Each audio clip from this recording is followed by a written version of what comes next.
Kings and Queens, welcome back to the channel. This is Wisdom's Daughter giving you a quick update on the Diddy trial.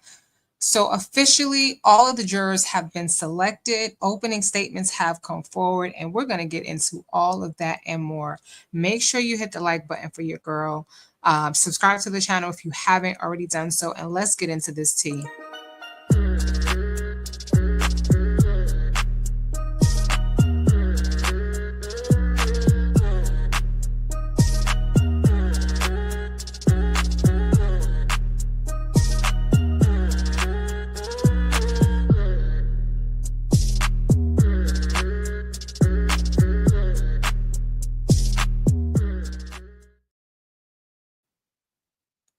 All right, so there has been some major developments going on in the Diddy case. As I said, the formal selection of the jury has occurred. We weren't sure if they were going to complete that today, but thanks to Judge Arun Subramanian, he started an hour early, so he was making sure or intending to make sure that the jury selection would be finalized today so that the trial would not be delayed.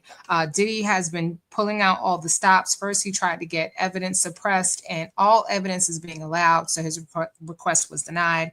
Then he was trying to delay the trial. They were talking about a mistrial. Diddy is throwing anything and everything at the wall to see what sticks. But early in the morning, the jury was selected after prosecutors struck 6 jurors and defense attorneys struck 10 jurors, according to the Associated Press. Now, the judge also rejected a claim by the defense that prosecutors were striking jurors because of the color of their skin. And ultimately, what they said is, listen, this person was connected to Diddy. This person was a little too close to Cassie. And so they came forward with their explanation as to why certain jurors were not pushed through, and the judge accepted that. And now, again, if you guys got a seat in the courtroom, y'all must have been online about 2 o'clock in the morning because I was live earlier on my other channel, Bad Girls Talk, and someone was saying that they heard people saying, yeah, you know, we were here at 2 a.m. and there was already a line. So in addition to that, as you guys know, the trial is not being televised. And there's reasons for that, mainly for the protection of the jury and also so that the jury would not be compromised in any way, shape, or form. So there were 43 people left in the jury pool, and they had a really difficult task earlier today, whittling down the pool, which they successfully did. Now, Diddy could face a mandatory sentence of 15 years in prison if convicted on the charges, and he could face life in prison. So a lot is at stake for Sean Diddy Combs, Mr. Can't Stop, Won't Stop, known for his infamous white parties. Diddy's lawyers plan to argue. Well, actually, they did argue. Let's talk about that. So one of their arguments is that Diddy may have committed domestic violence in his relationships with women, but his behavior did not dip into coercion. Okay, so Diddy is denying coercion. Ultimately, what Diddy is saying, what his defense, I should say, is saying that it was consensual. That's ultimately what he is saying. It was consensual. Well, that's not what the victims are saying. And it's really interesting because the prosecution came out swinging. Okay. But before I get into that, let me finish telling you about what Diddy's lawyers are trying to do. So they're taking the position that there was mutual violence in the relationship between Diddy and Cassie, calling it domestic violence, with Diddy also trying to appear or present the argument that he also is a DV victim, Diddy please. Okay, but that right now, that is their defense of the week. That because here's the deal. They cannot, everyone has seen the video at this point, and the prosecution, I guess, or the defense probably was anticipating what the prosecution was going to do. So let's talk about what the prosecution did. As I said, they came out swinging. What do I mean? Well, the first witness that they decided to call, where are my notes? First witness they decided to call is a former security guard, so former employee at the Intercontinental Hotel, where Diddy and Cassie were in that infamous video, that horrible video with Diddy physically abusing and verbally abusing Cassie, although there was no audio. And so first witnessed up is a security guard or former security guard. He was an assistant director of security. He is now an LAPD officer. And there were several questions that he was asked. And he ultimately confirmed that a couple things that, yes, he worked at that hotel. Yes, he recognized Diddy. He also confirmed that when there is an incident that they do write a report, they do attach photos to the incident. They don't have a way to attach video, but they started out with the Cassie video. And as I've said many times in these updates, that Cassie's video is going to be shown. So whoever's in the courtroom, so his kids will, and not only the Cassie video, but all video, okay? Because remember, all evidence is going to be heard in this case. And so videos are going to be played. This is part of what the jury pool was asked, and what they had to consider when they were choosing the jurors is because there's going to be very explicit content displayed. And so Diddy's twin daughters and all of his sons, okay, they're all, and his mom, and maybe his mom was there for some of it, I don't know, but they're all going to see exactly what was going on at these freak offs, exactly what Diddy was doing. Diddy was trying to get his iCloud evidence suppressed. He was unsuccessful in doing that. So obviously there's something that was found on the two cell phones, the iCloud, text messages, photos, everything that he did not want anybody to see. Unfortunately, again, he was not successful. Judge Arun Subramanian said, nope, we will hear everything. Okay, we need to consider all evidence. And so that's who they started with. They started with this video. Why? Because if there's the smallest chance that there's a juror who had not seen that video or the full video, they're not going to, you can't unsee what you've seen, right? They're not going to be able to get that out of their minds, out of their heads. They've now seen it. And so the smartest thing for the prosecution to do, being that they're beginning with that video, is to go ahead and end also with that video. So that will be the first thing and the last thing that the jurors see from the prosecution. And so this is really going to set the stage. This is bad news for Diddy, the fact that they're starting with this video, because that is what the jurors are going to, what they have seen.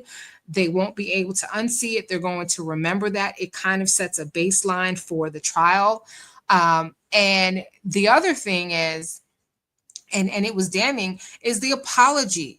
They're also going to see, if they have not seen it today, they're also going to see the apology video that Diddy did on his Instagram page. So first he denied all allegations of physical abuse against Cassie. And when that video came out, and I'm sure it was against his lawyer's advice, but can't confirm that.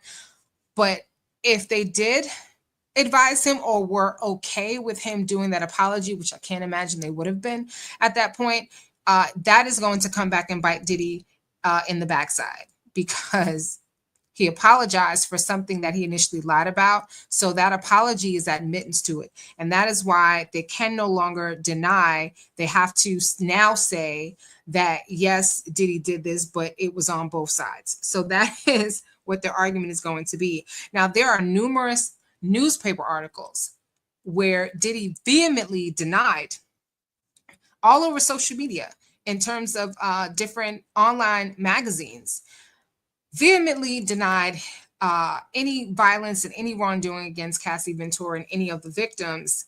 And then he comes back to apologize. So if I was the prosecution, I would read through that. There are quotations from his lawyers at the time stating that Diddy was being exploited for money, that he was being blackmailed, and, you know, all these things. And now they're backtracking and claiming, well, yeah, it did happen. You know, there was domestic violence, but it was on both sides. So that is the current defense for Diddy. That is just a quick update of what's happening. Again, the prosecution, these ladies aren't playing, okay? They were called a 6-pack of women. Well, these 6-pack of women are packing a big ass punch. And I would venture to say that Diddy was ultimately gutted today. It was not a good day for Diddy. with it starting out this way. And in terms of his defense team, their argument that it was consensual and that Diddy's lifestyle is not necessarily criminal, that's a bit of a weak defense. Now, here's what Diddy did when he came into the courtroom, okay? He comes into the courtroom, he's giving his supporters a thumbs up. This is what he did when he entered the courtroom, okay? Let's talk about what Diddy was wearing. Diddy finally gave up the navy blue sweater, crew neck sweater that he had on, and today he had on a beige color sweater. He had his glasses on today, so I'm assuming that now he's trying to appear more academic, more sophisticated, more less threatening. But again, the evidence against him, I'm not really sure that any of that is going to help him. And as I said, the defense tried to accuse prosecutors of striking jurors because they were people of color. But a judge, again, the judge was like, no. He rejected that claim because the prosecutor, Assistant U.S. Attorney Maureen Comey, she gave race-neutral reasons that they were struck down that had nothing to do with race or color. And so that in and of itself is a clear indication that they're trying anything and everything. So according to USA Today, here are some of the reasons why those jurors were struck, including a woman who admitted that she was biased against Diddy and a man who read a news story against orders during the jury selection process. Some of these jurors are getting knocked off because they're not listening. They're not following instructions. The Associated Press also reported, not surprising, that a line stretched down the block from spectators hoping to get into the trial because it's not being televised. If it was being televised, you wouldn't see these kind of lines, but people want to see what's going on. They want to know what's going on. They want it firsthand. The indictment accuses Diddy of having abused, threatened, and coerced women and others around him to fulfill his sexual desires, to help protect his reputation, and to help conceal his conduct. Now, to do this, Diddy relied on the employees, resources, and influence of the multifaceted business empire that he led and controlled, creating a criminal enterprise whose members and associates engaged in and attempted to engage in, among other crimes, which include sex trafficking, forced labor, kidnapping, arson, bribery, and obstruction of justice. This is what the jury is hearing. These are all of the things that is coming forth in front of the jury. And the bad thing about it is that Diddy had the means, the money, the time, the resources, the people, and the pull in order to pull this off. He had enough money to coerce people, had enough money to intimidate people, and this is all that he's being accused of. And so as this goes forward, I don't know what witnesses the defense has, if they're even calling any witnesses at all, or if they're just going to plan on cross-examining the witnesses that the prosecution brings forth. But Diddy had so many people that he pulled into his shenanigans. And so who would come to Diddy's defense besides his mom? I don't know. And as I hear, all the family in some way, shape, or form is in some type of hot water. So that was Diddy's first day. Again, it's a sucker punch. I think that if I had to choose which side is winning, I would probably venture to say that right now the prosecution, the six-pack of women, are winning right now, especially because they came out the gate swinging with this video, starting with the video that really jumped off this entire thing. Because before that video came out, there were a number of people who probably thought that, you know, Diddy was innocent, probably thought that, yeah, maybe he was being exploited for money and you know, and other such things. And lo and behold, that video comes out, and yeah, it put Diddy on display to show that Cassie wasn't lying after all, and Diddy had much to hide, which was not unknown to many in the industry. But anyway, this is just a quick update. Thank you so much for watching. Make sure you hit the like button, subscribe to the channel, and I'll see you on the next one. Bye, y'all.